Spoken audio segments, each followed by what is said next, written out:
नमस्कार, मैं हूं श्वेता सिंह और आप देख रहे हैं खबरदार। खबरदार में आज हम पूरा विश्लेषण आपके सामने पेश करेंगे कि जो पैकेज का आज ऐलान किया गया है, आसान शब्दों में आपको समझाएंगे। लेकिन उससे पहले एक बड़ी खबर, इस समय की ब्रेकिंग न्यूज, उस पर नजर डाल लेते हैं। पीएम केयर्स फंड, आपको ध्यान होगा अगर आपने अपनी तरफ से भी उसमें कोई योगदान दिया हो तो आपको हम बता देते हैं कि उसका इस्तेमाल किस तरीके से हो रहा है। दरअसल पीएम रिलीफ फंड हुआ करता था, लेकिन इस कोरोना काल में पीएम केयर फंड बनाया गया था। साथ साथ में पीएम केयर्स फंड से 100 करोड़ रुपए वैक्सीन बनाने के लिए आवंटित किए गए हैं। पीएम केयर्स फंड से प्रवासी मजदूरों के लिए 1000 करोड़ रुपए की रकम आवंटित की गई है। वेंटिलेटर्स के लिए 2000 करोड़ रुपए दिए गए हैं और कुल मिलाकर 3100 करोड़ रुपए आवंटित किए गए हैं। 3100 करोड़ रुपए आवंटित किए गए हैं कोरोना के से लड़ने के लिए। तो लगातार इस तरह की मुहिम चल भी रही थी कि पीएम केयर्स फंड की तरफ लोग बढ़ चढ़कर योगदान करें। बहुत सारे बड़े बड़े लोगों से लेकर छोटे छोटे, चाहे वो स्टूडेंट ही क्यों ना हो, सबने अपनी हैसियत के हिसाब से कुछ ना कुछ दिया था। आज की तारीख में आप ये जान सकते हैं कि 3100 करोड़ रुपए जो हैं वो आवंटित किए गए हैं कोरोना के खिलाफ लड़ाई में। आपको हम ये भी बता दें कि आज केंद्रीय मंत्री, केंद्र सरकार के वरिष्ठ मंत्री रविशंकर प्रसाद हमारे साथ जुड़ रहे हैं, क्योंकि उनसे हम समझना चाहेंगे कि जब भारी भरकम शब्दों का इस्तेमाल होता है आर्थिक पैकेज लॉन्च करते हुए, बताते हुए, तो उसे हम सरल शब्दों में कैसे समझें। तो रविशंकर जी हमें बताएंगे। लेकिन उससे पहले जरा एक संपूर्ण विश्लेषण आपको दिखा देते हैं कि आज निर्मला सीतारमण जब लोगों के सामने आई और उन्होंने बताया कि एमएसएमईज के लिए क्या प्लान है उनके पास। प्रधानमंत्री ने कहा था कि आत्मनिर्भर भारत अभियान की शुरुआत होगी। तो एक तरह से समझ लीजिए कि आज निर्मला सीतारमण ने पहली किश्त का ऐलान किया है। पहले ये रिपोर्ट देखते हैं और उसके बाद हम बातचीत शुरू करते हैं।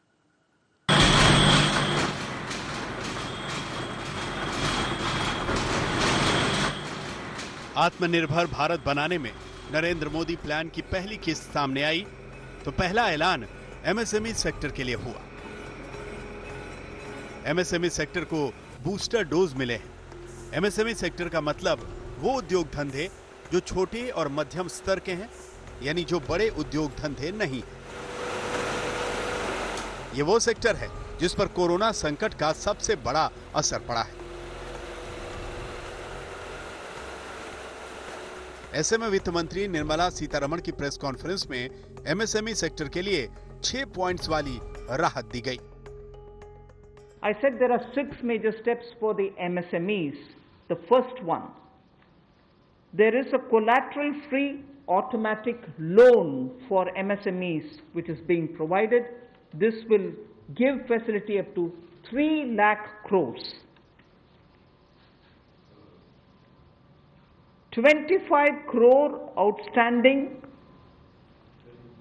for those MSME units for whom 25 crore is the outstanding loan, or 100 crores whose turnover will benefit from this. These loans will have a 4-year tenure and there will be a moratorium given for 12 months.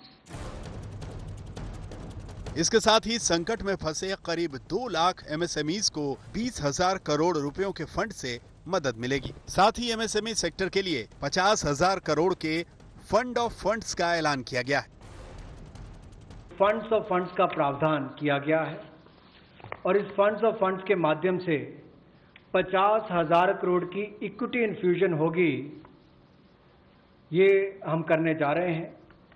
इससे इन सभी अच्छा काम करने वाले मध्यम लघु सूक्ष्म उद्योगों को अपना आकार और क्षमता बढ़ाने का अवसर मिलेगा। और ये 20,000 करोड़ का गौण ऋण ये तनाव वाली एमएसएमईज को दिया जाएगा।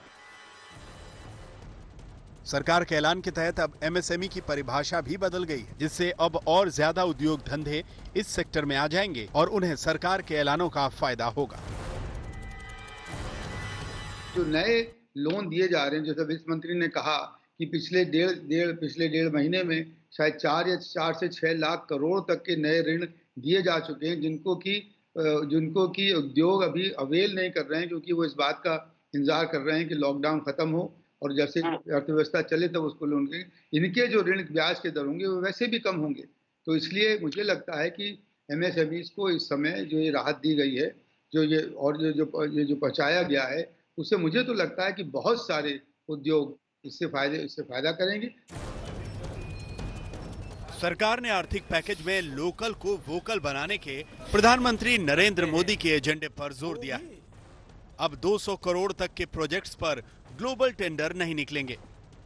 इसका मतलब यह होगा कि बड़ी कंपनियों को अपने इंफ्रास्ट्रक्चर प्रोजेक्ट्स में स्वदेशी कंपनियों के उत्पाद को शामिल करने की ओर बढ़ना होगा।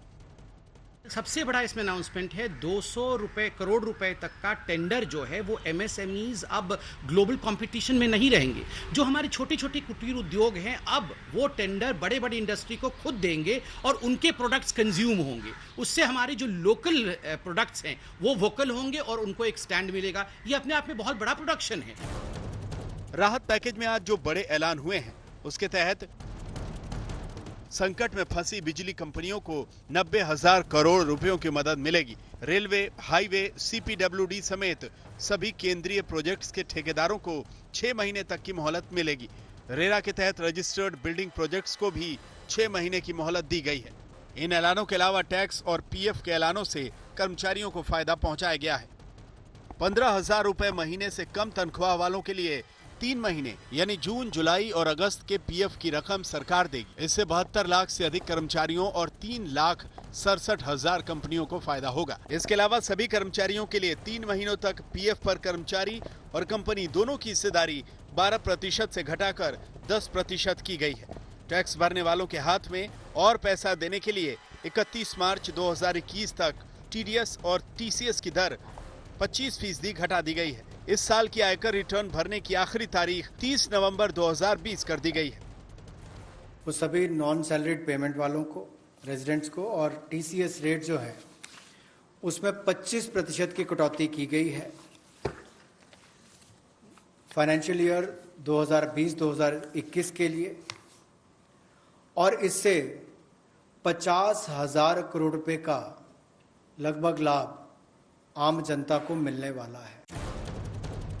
सरकार ने गैर बैंकिंग वित्तीय संस्थानों, म्यूचुअल फंड्स के लिए 30,000 करोड़ रुपयों के फंड, गैर बैंकिंग वित्तीय संस्थानों के 45,000 करोड़ के आंशिक क्रेडिट गारंटी स्कीम 2.0 लॉन्च करने जैसे कदम भी उठाए हैं। 4 महीने से ज्यादा प्रधानमंत्री नरेंद्र मोदी ने जो 20 लाख करोड़ के पैकेज देने की घोषणा की, उसके तहत वित्त मंत्री आगे भी अपने पिटारे से कई और घोषणाएं करने वाली हैं।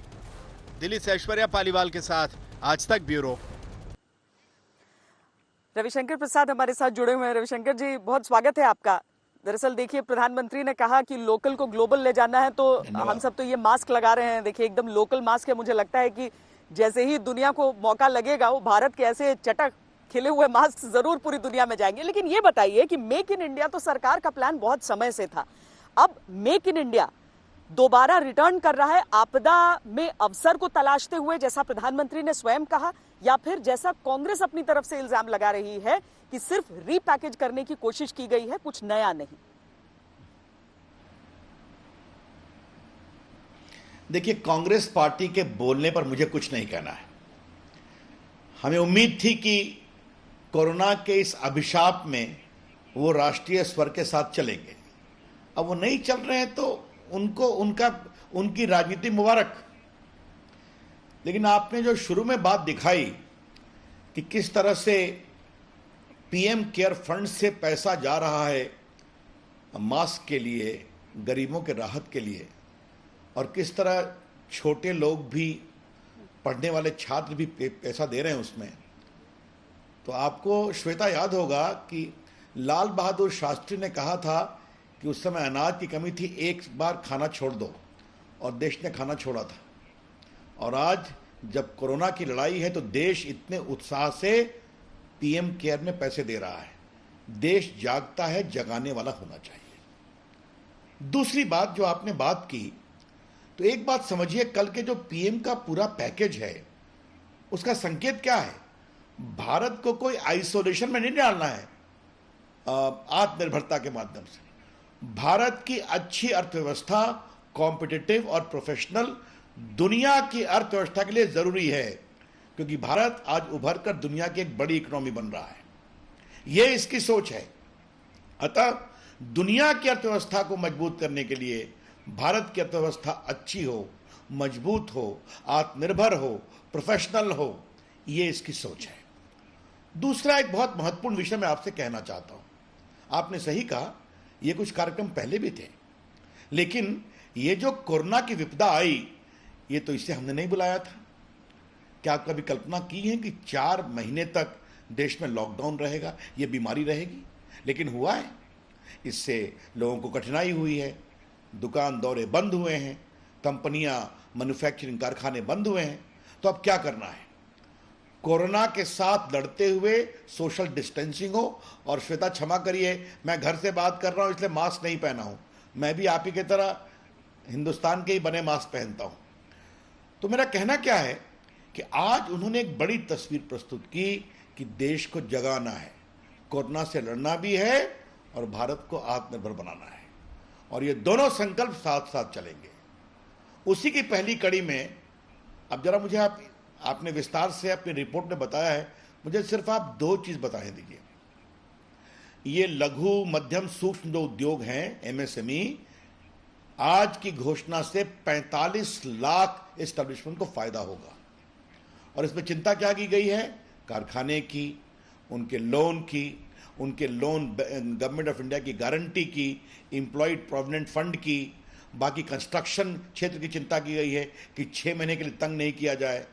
जो नॉन बैंकिंग कंपनी है उनकी चिंता की गई है, और बाकी टीडीएस में बात कही गई है। लेकिन प्रधानमंत्री जी ने कल और बात कही थी, और ये मैं आप बताना बहुत जरूरी है आज तक के चैनल पर, कि उन्होंने क्या कहा कि रेडी वाले, पटरी वाले, हम उनकी भी चिंता करेंगे। और आपको एक बात स्मरण दिलाऊं, और आपके माध्यम से आपके दर्शकों को, कि 1,70,000 करोड़ में के पैकेज में पहले क्या दिया गया? हमने 80 करोड़ हिंदुस्तानियों को 5 किलो गेहूं, चावल और दाल दिया है। हमने लगभग 20 करोड़ माताओं को 500 रुपया दिया है उनके अकाउंट में डीबीटी के माध्यम से, और हमने 8 करोड़ परिवारों को 3 महीने का गैस दिया है। बाकी किसानों को मानधन दिया है, बाकी मजदूरों की चिंता की है। तो हमारा खाली कहना क्या है, मनरेगा के अपने मजदूरों का हमने वेतन भत्ता बढ़ाया है। तो इसको पूर्णता में देखना चाहिए। हम एमएसएमई का भी हाथ होल्ड करेंगे, हैंड होल्डिंग करेंगे, उनके माध्यम से प्रोडक्शन को आगे बढ़ाना है। हम गरीबों की भी चिंता करेंगे, और आगे जो आएगा तो उसकी प्रतीक्षा करिए। ये पूरा पैकेज भारत में एक नव जागृति लाएगा, ऐसा हमारा विश्वास है। रविशंकर जी, जो अलग अलग संगठन हैं वो कह रहे हैं कि ये बहुत अच्छा है और बहुत मदद इससे मिल जाएगी, लेकिन एक सवाल कुछ लोग, कुछ धड़े में खड़ा किया जा रहा है, वो ये कि ये राहत है एमएसएमईज को या कर्ज है? अगर कर्ज है तो क्या उसे पूरी तरह से राहत के तौर पर देखा जा सकता है? देखिए, इसे कहते हैं छिद्रान्वेषण, एक शब्द है ना। भारत सरकार ने उनके लोन को फ्रीज किया है कि नहीं? भारत सरकार गारंटी दे रही है कि नहीं? भारत सरकार ने एम्प्लॉइंग के प्रोविडेंट फंड में उनको सहारा दिया है कि नहीं? और क्षमा करिए श्वेता जी, एमएसएमई मुफ्तखोरी नहीं चाहते। एमएसएमई इस समय कठिनाई के अवसर पर चुनौती में सरकार के हाथ का सहारा चाहते हैं, और सरकार ने वो काम किया है। अब देखिए, मैं एक छोटी बात कहूंगा, 200 करोड़ रुपया तक के टेंडर में अब ग्लोबल टेंडर के बदले भारत की कंपनियों को पार्टिसिपेट करने का अवसर दिया गया है। ये कितनी बड़ी राहत है। और मैं आपसे एक और बात बताऊं, मैं इलेक्ट्रॉनिक भी देखता हूं। आज भारत में जब हमारी सरकार आई थी, सिर्फ 2 मोबाइल फैक्ट्री थी 214 में, आज 268 मोबाइल फैक्ट्री है। आज भारत, श्वेता जी, दुनिया का दूसरा सबसे बड़ा मोबाइल निर्माता देश बन गया है।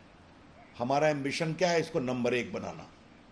और बाकी medical electronics, defence electronics, consumer electronics, component, cluster, तो ये सबके लगभग 50,000 करोड़ की स्कीम अनाउंस हो चुकी है।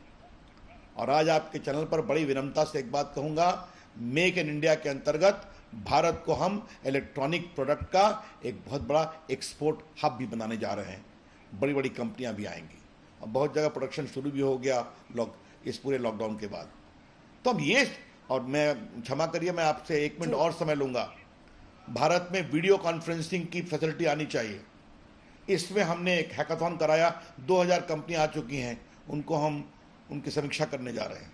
और हमारा जो C.DOT है हमारे टेलीकॉम विभाग का, उसका मैंने कल प्रेजेंटेशन लिया है। वो एक वर्ल्ड क्लास वीडियो कॉन्फ्रेंसिंग सबसे लेटेस्ट प्रोविजन के साथ मेरे सामने प्रेजेंट किया। मैंने कहा इसको और फाइनलाइज करो। आज भारत में भारत का व्हाट्सएप वो बना रहे हैं, जिसमें पूरी सिक्योरिटी की व्यवस्था होगी सरकारी अफसरों के लिए, सेना के लिए, पुलिस के लिए। और मैंने कहा है इसको ऐसा बनाओ कि आम जनता भी इसका उपयोग कर सके। एक नए फीचर्स लाओ। वर्क फ्रॉम होम को मैंने स्थायी रूप से करने का निर्णय कर लिया है। 85% भारत की कंपनियां अब वर्क फ्रॉम होम से काम कर रही IT के। तो ये सब काम हम कर रहे हैं आपकी जानकारी के लिए। जी नहीं, आपने बहुत सारे उन कदमों का भी विश्लेषण किया है कि किस तरीके से मजदूरों के लिए, दिहाड़ी मजदूरों के लिए, सबके लिए पैसों का आवंटन किया गया है। वो सारी चीजें अपनी तरफ हैं, लेकिन क्या उसके बावजूद आपको वो तस्वीरें परेशान करती हैं कि उन कदमों के बावजूद जो केंद्र सरकार अपनी तरफ से कह रही है, उन तैयारियों, इंतजामों के बावजूद कि ट्रेनें चल रही हैं, उसके बावजूद आज भी सड़क पर इतनी बड़ी तादाद में हमें मजदूर नजर आ रहे हैं? ये इससे श्वेता पीड़ा किसको नहीं होगी? मैं बिहार से आता हूं, आप भी उसी प्रदेश से आती हैं। हम लोग रोज DM SP से बात करके रिपोर्ट लेते हैं, ऊपर में रिपोर्ट देते हैं। लाखों की संख्या में मजदूर पहुंचे हैं, ट्रेनों से पहुंचे हैं, बस से पहुंचे हैं, कुछ अपने ऑटो और साइकिल से भी पहुंच गए हैं, कुछ लोग पैदल पहुंच गए हैं। उनको आइसोलेशन में रखना, उनकी चिंता करना, उनको क्वारंटाइन में रखना, अब ये बहुत पीड़ा की बात है। अब उनको जहां वो हैं वहां व्यवस्था तो की गई थी, लेकिन ये जो इस समय घर जाने की जो चाहत होती है, हम घर जाएंगे, अपने हम गांव जाएंगे। अब आपको मुझे आज एक बहुत रोचक जानकारी मिली जो मैं आपसे शेयर करना चाहता हूं। बिहार के एक जिले में लगभग 2000 ऐसे लोग पहुंचे हैं, अब जिले का मैं नाम नहीं लूंगा, क्षमा करिएगा, जो दर्जी में बहुत एक्सपर्ट हैं। भारत के विभिन्न इलाकों में दर्जी के रूप में काम कर रहे थे। अब वो आए हैं, अब वो एक संभावना है, उस संभावना को तलाशने की जरूरत है। लेकिन मैं बहुत ईमानदारी से स्वीकार करूंगा, वो चित्र बहुत ही पीड़ादायक है। और प्रधानमंत्री जी ने स्वयं आग्रह किया है, और उसी के साथ आज मैं भी अपील करना चाहूंगा कि मेरे भाई जहां हो रुक जाओ, और नहीं तो ट्रेन से आओ, कृपया करके पैदल मत आओ। गृह मंत्रालय ने ऑलरेडी निर्देश दिया है कि उनके लिए बस की व्यवस्था की जाए, उनको उठाया जाए, खाने की व्यवस्था की जाए। और आज जब मैं आपसे बात कर रहा हूं श्वेता, तो मैं भी तमाम उस सड़क के किनारे, हाईवे के किनारे जो लोग हैं, उनसे कहूँगा उनको खाना खिलाएं, उनके चेहरे पर थोड़ी राहत दें। ये हम कोशिश करेंगे। मैं कभी नहीं कहूँगा कि वो जो सड़कों पर हैं उनके पैदल चलने से मुझे पीड़ा नहीं होती है। ये देश की पीड़ा है, लेकिन हम सबों को मिलकर इसे संभालना है, ये मैं आपसे आग्रह करूँगा। रविशंकर जी, एक और चीज जिस बिंदु पर आपकी आलोचना सरकार की हो रही है, वो ये कि जहां पर पूरे देश का, पूरे साल का बजट एक दिन में लगभग 1-1.5 घंटे के अंतराल में ऐलान कर दिया जाता है, तो इस समय ऐसा क्यों हो रहा है कि 4 दिन तक बताने की जरूरत पड़ रही है कि एक योजना है 20 लाख करोड़, उसका इस्तेमाल कैसे कैसे होना है? स्वाभाविक है, हम चाहते हैं श्वेता जी हर दिन जनता को बताएं, जागृत करें। और जिस तरह से आप लोगों ने काम किया है, प्रधानमंत्री की अपील पर जनता ने, चाहे वो जनता कर्फ्यू हो या डफली बजाने की बात हो, थाली बजाने की बात हो डॉक्टरों के समर्थन में, या देश के लिए ऊर्जा के लिए दीप जलाने की बात हो, वो करके दिखाया है। तो हम चाहते हैं जनता के बीच में जाए। और आपने देखा है कल प्रधानमंत्री की घोषणा के बाद सेंसेक्स कैसे उछला। और आज जब मैं बात कर रहा था तो मुझे बिहार के एक जिले में बात करने का अवसर मिला। वहां की जनता तक ये बात पहुंच गई है कि प्रधानमंत्री जी ने 20 लाख करोड़ का पैकेज की घोषणा की है। अब हम लोग को देश के आगे ले जाना है। फिर कहूंगा श्वेता जी, देश जागता है, जगाने वाला होना चाहिए। और आज कभी आपसे चर्चा करेंगे, आपके चैनल पर आपके साथ होनी चाहिए। भारत ऐसे विविधता भरे देश में, 130 करोड़ के देश में, अगर प्रधानमंत्री की अपील पर जनता 40 दिन लॉकडाउन करती है प्रभावी रूप से, तो ये देश के लिए बहुत बड़ी उपलब्धि है। और उन्होंने अगर देश से आग्रह किया है कि एक बार भारत को इस चुनौती में अवसर निकालेंगे, भारत को आत्मनिर्भर बनाएंगे, मेक इन इंडिया को नया मूवमेंट बनाएंगे, आओ देशवासियों उसमें जग जाओ, तो ये सब कुछ एक एक करके बताया जाएगा तो देश पूरा समझेगा और देश विश्वास करेगा। बहुत बहुत शुक्रिया रविशंकर जी हमसे बातचीत करने के लिए, क्योंकि जिस पैकेज का ऐलान हुआ है और जैसे धीरे धीरे उसका आवंटन हो रहा है, कैसे आज पहली किश्त थी, ये सारी चीजें, इसमें ये समझना बहुत जरूरी हो जाता है कि हर तबके को अभी कुछ कुछ इंतजार करना है, लेकिन देश एक लड़ाई लड़ रहा है और आगे की ओर हम बढ़ रहे हैं, उसमें योगदान हर एक व्यक्ति का बहुत जरूरी होता है।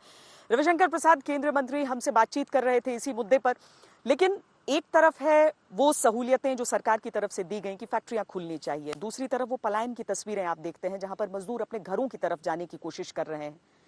एक और तस्वीर इसमें उभरती है, मजदूर जब निकल जाते हैं, फैक्ट्री में प्रोडक्शन शुरू होना है तो हो क्या रहा है वहां पर। एमएसएमईज की मदद के लिए आवंटन जरूर किया गया है, लेकिन उनकी समस्याएं क्या हैं। मैं ऐसे ही एक फैक्ट्री में गई जहां पर मैंने देखा कि किस तरीके से जहां कभी 90 मजदूर जो काम करते थे वो आज 12 मजदूर काम कर रहे हैं और क्या चुनौतियां इस समय उनके सामने।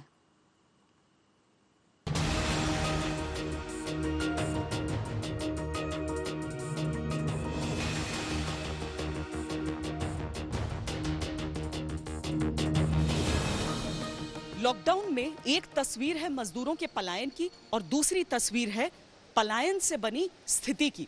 हम इस समय नोएडा के एक ऐसी फैक्ट्री में हैं जहां पर ट्रांसफॉर्मर्स बनाए जाते हैं, लेकिन काम के नाम पर हमें परिस्थितियां कुछ ऐसी दिख रही हैं। गुरिंदर बंसल जी जो कि एबीसी ट्रांसफॉर्मर्स को हेड करते हैं, क्या आम दिनों में भी ऐसी तस्वीर रहती है या आपके मजदूर बहुत कम हैं? नहीं मैम, आम दिनों में तो हमारे पास किसी वर्कर के पास फुर्सत नहीं होती है और वर्कर हमारे पास 50-60 वर्कर होते हैं। आप देखिए, आप आज 5-7 वर्कर यहाँ हैं, 2-3 वर्कर वहाँ हैं, 10-12 वर्कर काम कर रहे हैं बस। अभी क्या कोरोना के लिए आपने कुछ स्पेशल सुविधाएं की हैं अपने कर्मचारियों के लिए? एज पर गवर्नमेंट नॉर्म्स हम पूरा उसको फॉलो कर रहे हैं। इसके एडिशन हम सब वर्करों की अपने कोविड-19 की इंश्योरेंस करा रहे हैं। ESI से कवर्ड है, फिर भी हम इसका एडिशनल इंश्योरेंस करवा रहे हैं।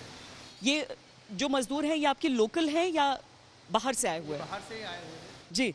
तो ये बताइए कि आप कहाँ से हैं और क्या यहाँ पे ख्याल रखा जाता है कोरोना के समय? ऐसे तो हम बिहार के रहने वाले हैं, रहते हैं यहाँ पर गाजियाबाद शालीमार गार्डन में, साहिबाबाद में।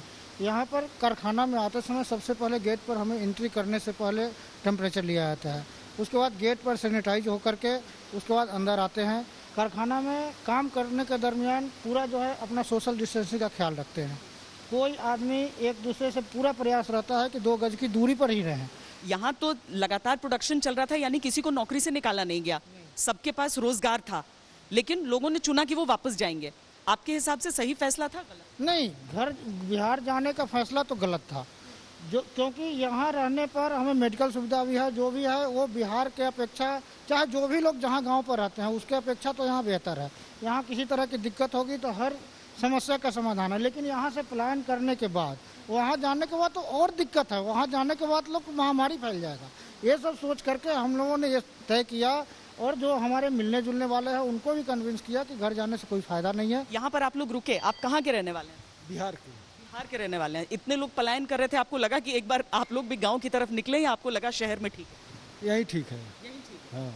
आपको लग रहा है कि किस तरीके से अब मजदूर वापस आ पाएंगे या आप फ्रेश हायरिंग शुरू करें? मैम, हम उम्मीद करते हैं कि ये लॉकडाउन ख़त्म होने के बाद अगर ट्रांसपोर्ट चल जाती है तो कुछ वर्कर तो वापस आने की उम्मीद हम करते हैं, उनसे हमारा कांटेक्ट हो रखा है। अगर ट्रैफिक उस तरीके से नहीं खुलता है, ट्रांसपोर्ट नहीं खुलता है, तब आपने क्या सोच रखा है? कैसे आपको काम तो करना ही पड़ेगा?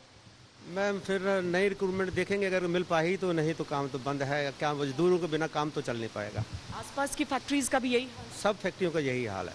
कितना आपका टर्नओवर था, कितना उसका नुकसान? मैम, हमारा टर्नओवर लगभग 50 CR का है। आप समझिए 50 CR का होने का मतलब 4 CR 4 CR मंथ की सेल थी। 2 मंथ की सेल हमारा 8 CR का हमारी सेल खत्म हो गई। हर सिक्के के 2 पहलू होते हैं। यहाँ लॉकडाउन में एक सिक्के का एक पहलू ये कि मजदूर पलायन करना चाह रहे थे, दूसरा पहलू ये कि अगर फैक्ट्रीज हैं तो वहाँ पर अभी कामकाज उस पैमाने पर नहीं हो पा रहा है और आने वाले दिनों के लिए यहाँ पर स्थानीय तौर पर ही देखना होगा कि और कौन जुड़ सकता है। तो अर्थव्यवस्था का जो पहिया है वो लॉकडाउन में थोड़े से उस ऑयलिंग की मांग कर रहा है। कैमरा पर्सन सैयद मोहसिन के साथ श्वेता सिंह, नोएडा, आज तक। तो इसलिए कामकाज शुरू तो हुआ है, लेकिन रफ्तार अभी थोड़ी सी बाधित ही रहेगी, ऐसा लग रहा है अमूमन हर तरफ देखकर। बहरहाल इस समय हमारे साथ सीपीआईएम के महासचिव सीताराम येचुरी जुड़ रहे हैं। येचुरी जी, स्वागत है आपका। सबसे पहले तो आपकी प्रतिक्रिया मैं जानना चाहती हूँ जो सरकार की तरफ से पैकेज की पहली किश्त का ऐलान किया गया।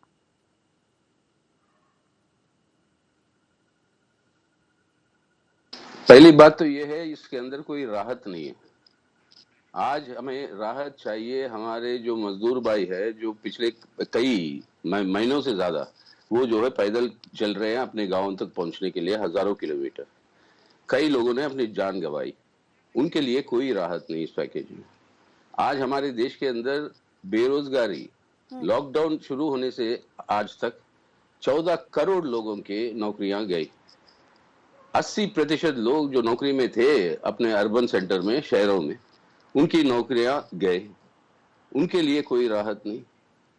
आज देश के अंदर भूखमरी हो रही है। आप देख रहे हो रिलीफ कैंपों में किस तरीके से भीड़ लगती है। थोड़ा बहुत जो प्राइवेट लोग जो जाकर वहां पर दान करने के लिए जाते हैं, खाना देने के लिए, तो उन लोगों के लिए अनाज देना आपके गोडाउनों में आज तकरीबन 8 करोड़ टन आपके सेंट्रल गोडाउनों में सड़ रहा है। वो अनाज वो तो पहुंचाइए गरीब तक, वो नहीं हो रहा है। तो और आज आपके राज्य सरकारें जहां पर ये वो लड़ रहे हैं इस महामारी के खिलाफ, उनको जो है साधन पहुंचाकर उनके हाथ मजबूत करे ताकि इस महामारी से हम जीते। पर सरकार की तरफ से ये कहा जा रहा है येचुरी जी कि जो राज्यों को मिलने वाला पैकेज है उससे कंफ्यूज कर रहे हैं इस पैकेज को, जो विपक्षी पार्टियां हैं वो।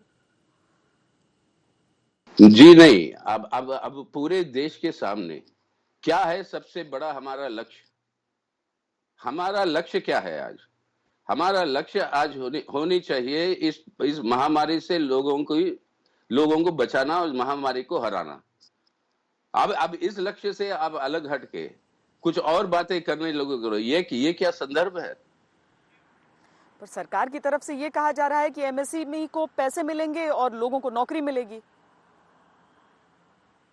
अगर ये एमएसएमई को आपने कोई राहत नहीं दी, एमएसएमई को कहा कि आप कर्जा ले सकते हो बैंकों से, और बैंकों से कर्जा जो ले सकते हो उसके ऊपर सरकार जो है 4% ब्याज का गारंटी देगी, बाकी सब उन्हीं को अदा करना है। अगर पैसे इकट्ठा कर दे, पूंजी आप जो है एमएसएमई को देने के लिए तैयार हो जाओ, तो वो पूंजी लेकर वो क्या करेंगे? वो पूंजी लेकर वो जो उत्पादन करेंगे, वो उत्पादन को खरीदने वाला कौन है भाई? किसके हाथ में है पैसा? अब जो एक खरीदेगा ही नहीं, लोगों के हाथ में खरीदने की ताकत ही नहीं है, तो उत्पादन करके क्या करोगे आप? कौन होगा वो आकर उत्पादन करेगा जब उसका उत्पादित वस्तु की बिक्री नहीं होगी? अब किस दुनिया में रह रहे हैं ये सरकार अपनी? पहले लोगों के हाथ में खरीदने की क्षमता बढ़ाइए। इसलिए हम कह रहे हैं कि जो इनकम टैक्स नहीं भरता है उस परिवार को 7,500 रुपए डायरेक्ट कैश ट्रांसफर करिए हर महीने अगले 3 महीने तक। आज हमारे देश में भूख से जो मर रहे हैं उनको 10 किलो अनाज हर व्यक्ति को हर महीने अगले 6 महीने तक दीजिए। जब इनके हाथ में कुछ साधन होगा, इनके हाथ में कुछ क्षमता होगी, तभी ना भाई कोई एमएसएमई काम कर सकेगा। भूखे है, बेरोजगार है, इनको वो चले गए अब अपने अपने गाँव में। आप समझ रहे हो कि वो फौरन लौट आएंगे एमएसएमई में काम करने के लिए? जी, उनके लिए कोई सुरक्षा है वापस आकर काम करने पे? उनकी हिफाजत होगी? जिन चीजों की आप बात कर रहे हैं, आने वाले दिनों में, आज तो पहली प्रेस कॉन्फ्रेंस थी, पहली बार बताया जा रहा था कि क्या क्या किया जाएगा। 20 लाख करोड़ के पैकेज की बात हो रही है। आने वाले दिनों में आपको नहीं लगता कि उसकी घोषणा हो जाएगी, बाकी क्षेत्रों की बात हो जाएगी? प्राथमिकता ये होनी चाहिए अपने देश के लोगों को बचाना, उनका भूख मिटाना, और प्राथमिकता ये होनी चाहिए हमारी, जैसे अर्जुन का तीर का निशान सीधा सीधा वो आंख में जाता है, वो आंख के अलावा और कुछ नजर नहीं आना चाहिए। हमें भी और कुछ नजर नहीं आना चाहिए। इस महामारी से हम अपने को कैसे बचाएं, इस महामारी को कैसे हम हराएं, वो निशाना सरकार की चूकी। हमारे देश के लोगों के लिए कोई ना हमदर्दी, कोई ना उनके लिए जो एक जिम्मेदारी उनकी जिंदगी को बचाने के लिए जो सरकार की होनी चाहिए, वो उससे शुरुआत होनी थी। अगर वो नहीं हुआ तो अगले प्रेस कॉन्फ्रेंस में भी कोई उम्मीद हमें नजर नहीं आती। लेफ्ट नेता सीताराम येचुरी महाभारत का उदाहरण दे रहे हैं और कह रहे हैं जिस तरह से अर्जुन ने मछली की आंख पर निशाना साधा था, कुछ इस तरह की होने की आवश्यकता थी। बहरहाल वो समानताएं छोड़िए, आप ये देखिए कि सरकार की तरफ से पहले दिन ये ऐलान किए गए थे, आने वाले दिनों में क्या ऐलान किए जाते हैं वो अभी देखना होगा, क्योंकि हर वर्ग की बात की जा रही है और आज केवल एमएसएमई को मुख्य तौर पर उनकी बात की गई है। बहरहाल एक तरफ हमारा देश है जो आर्थिक पैकेज का ऐलान कर रहा है, किस तरीके से देश संभल सकता है, कोरोना से लड़ाई कैसे लड़े, और कमोवेश दुनिया भर के अधिकतर देश यही कर रहे हैं कि किस तरीके से कोरोना के संक्रमण से लड़ें। लेकिन पाकिस्तान क्या कर रहा है? पाकिस्तान कर रहा है एलओसी पर लगातार फायरिंग, आतंकियों की घुसपैठ कराने की कोशिश। चीन क्या कर रहा है? हम देख रहे हैं कि एलएसी पर अलग अलग जगहों पर टकराव की बात सामने आती है, चीन के हेलीकॉप्टर्स उड़ते हुए नजर आते हैं। इन सारी चीजों पर और स्पष्टीकरण के लिए और विस्तार से जानने के लिए हमारे संवाददाता मंजीत सिंह नेगी ने आर्मी चीफ जनरल नरवणे से बातचीत की है। सुनिए। हमारे साथ सेना प्रमुख जनरल एमएम नरवणे साहब हैं। जनरल साहब, आपने हाल में उत्तर पूर्व सीमा का भी दौरा किया, कश्मीर घाटी का भी दौरा किया। हमने देखा कि दोनों सरहद पर इस वक्त काफ़ी गतिविधि हम देख रहे हैं, चीन की तरफ से भी और पाकिस्तान की तरफ से भी। मैं ना सिर्फ नदन कमांड, लेकिन इस महीने के शुरुआत में मैं ईस्टर्न कमांड में भी गया था, सिक्किम के एरिया में, और अभी आज मैं south western command, western border, वहाँ से होते हुए आ रहा हूँ। और मैं ये कहना चाहूँगा कि हर जगह मैंने अपने जवानों से बात की है, ऑफिसर्स से बात की है, कमांडर्स से बात की है, और मुझे बहुत खुशी है कि सभी जगह हमारे जवान और ऑफिसर्स, उनका मनोबल बहुत ऊंचा है और पूरा अपना टास्क पूरा करने के लिए वो हर तरीके से तैयार हैं। और ये टास्क ना सिर्फ बॉर्डर को सुरक्षित रखना, लेकिन ये कोविड की बीमारी में जो भी हमने मदद करनी है हमारे देशवासियों के लिए, उनके भलाई के लिए या सिविल एडमिनिस्ट्रेशन की मदद के लिए, वो भी टास्क पूरा करने के लिए हम पूरे तरीके से तैयार हैं। जहाँ तक स्थिति है नॉर्दर्न बॉर्डर्स के बारे में, पिछले एक हफ्ते में कई रिपोर्टें आई हैं कि पीएलए और हमारे बीच में कुछ फेस ऑफ हुए हैं, skirmish जैसे चीज़ें हुए हैं। तो मैं इसके बारे में ये कहना चाहूँगा कि जो एलएसी है हमारे और चाइना के बीच, कई जगहों पर इस पर अलग अलग परसेप्शन है कि ये कहाँ से गुज़रती है, और इसीलिए हम अपने एरिया तक पेट्रोलिंग करते हैं, वो भी अपने एरिया तक आते हैं। और ये इसलिए ये कई बार हो जाता है कि एक ही टाइम एक ही जगह दोनों तरफ के दोनों पेट्रोलिंग पार्टियाँ पहुंच जाते हैं, और जब ऐसे होता है तो अक्सर ये फेस ऑफ हो जाता है। ये फेस ऑफ कोई नई चीज़ नहीं है, ये पहले भी होते हुए हैं, और इसे निपटने के लिए हमारे प्रोटोकॉल पहले से हैं। वो अगर उस पेट्रोल के लेवल पर ये मामला सुलझा नहीं जा सकता तो फिर डेलीगेशन लेवल मीटिंग होते हैं, highest military level commander meeting होते हैं, और उस वक्त आपस में बातचीत करके एक दूसरे के पॉइंट को समझते हुए फिर दोनों साइड डिसएंगेज हो जाते हैं और मामला सुलझ जाता है। सर, एक सवाल, कश्मीर घाटी के जो हालात हैं वहाँ पर हमने देखा कि हाल के दिनों में काफ़ी ऑपरेशन सेना की तरफ से हुए, हमारे कई अधिकारी और जवान भी शहीद हुए हैं, आतंकियों को भी हमने जवाब दिया है। उसके पीछे क्या कारण मानते हैं? पाकिस्तान की तरफ से अचानक की गतिविधियाँ क्यों तेज हुई हैं? देखिए, हर साल जब मौसम सुधर जाता है और जब बर्फ़ पिघल जाती है, पासेस खुल जाते हैं, इन्फिल्ट्रेशन करना थोड़ा सा और आसान हो जाता है, तो हर साल अक्सर ऐसे अप्रैल मई के महीने में थोड़े से जो टेररिस्ट एक्टिविटीज़ है वो थोड़े से बढ़ जाते हैं, और उसी के हिसाब से इस साल भी वैसे ही हुआ है। लेकिन इसमें कोई शक नहीं है कि पाकिस्तान अभी भी इसको टेररिज्म को सपोर्ट कर रहा है, उसका समर्थन कर रहा है। अभी भी एलसी के उस पार कई टेररिस्ट कैंप है, लॉन्च पैड है, और हर लॉन्च पैड में टेररिस्ट मौजूद हैं जो कि कोशिश करते रहेंगे कि वो इन्फिल्ट्रेट करें और JNK में आए और तबाही मचाए, लेकिन इसके ऊपर हमारी कड़ी नज़र है और हम ये ऐसा नहीं होने देंगे। सर, कल प्रधानमंत्री ने जो आर्थिक पैकेज की घोषणा की उसमें एक लोकल प्रोडक्ट की उन्होंने बात की। लोकल प्रोडक्ट को हमें वोकल होकर उनका प्रचार करना होगा। सेना के स्तर पर किस तरह से मेक इन इंडिया की बात की जा रही है? हालांकि काफ़ी जो हमारे मेक इन इंडिया के प्रोजेक्ट हैं इस वक्त चल भी रहे हैं। देखिए, सेल्फ रिलायंस और आत्मनिर्भरता के ऊपर हमारा पहले से जोर था और कि पिछले 2-3 साल से हम इस पर जोर दे रहे हैं और इसी का नतीजा है कि आज के डेट में जो हमने ऑर्डर दिए हैं पिछले साल, पिछले फाइनेंशियल ईयर में, उसमें 70 से 75% से ज़्यादा जो ऑर्डर इंडियन कंपनीज़ को ही गए हैं, टोटल नंबर्स में भी और वैल्यू में भी, और आने वाले समय भी हम इसको और भी बढ़ावा देंगे। बहुत धन्यवाद। तो जनरल MM नरवणे साहब का कहना है कि खासतौर से चीन और पाकिस्तान से लगने वाली जो सरहद है वहाँ पर सेना अपनी जो SOP है उसके तहत पूरी तरह से मुस्तैद है और किसी भी कोई इस तरह की चिंता की बात नहीं है। मंजीत नेगी, दिल्ली, आज तक। तो जनरल मनोज मुकुंद नरवणे हर बात पर खुलकर अपनी राय रख रहे थे और पाकिस्तान की तरफ से हर चुनौती से निपटने के लिए तैयार है भारतीय सेना, ये बता रहे थे।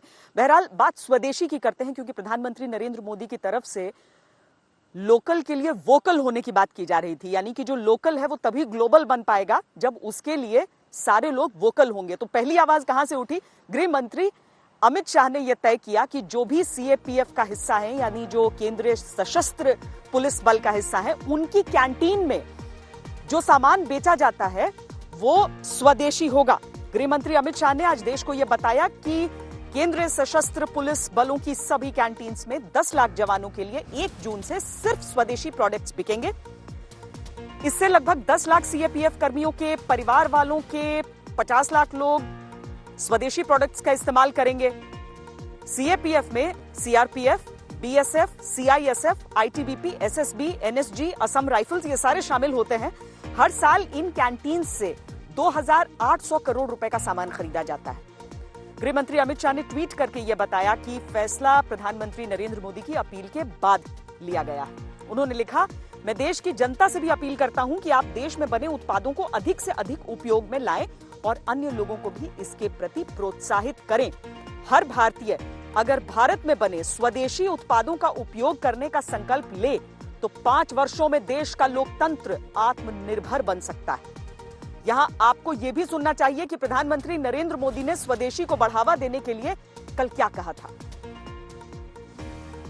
आज जो ग्लोबल ब्रांड्स लगते हैं वो भी कभी ऐसे ही बिल्कुल लोकल थे, लेकिन जब वहां के लोगों ने उनका इस्तेमाल शुरू किया, उनका प्रचार शुरू किया, उनकी ब्रांडिंग की, उन पर गर्व किया, तो वो प्रोडक्ट्स लोकल से ग्लोबल बन गए।